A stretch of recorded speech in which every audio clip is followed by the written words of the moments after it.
Yan pong ginagawa ni Emil, ni Boy Labo. Kita mo ba yan, Mel? Ha? Kita mo? Extra po, extra. Para po dyan.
Ayan mga boss, nakita nyo po yung mga kasama ko po sa trabaho kung kay Boy Labo. Ano po?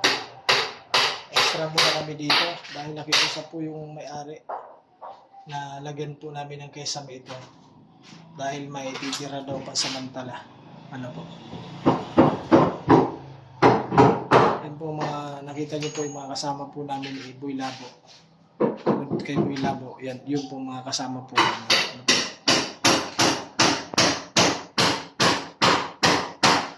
Tuloy lang ang buhay mga boss.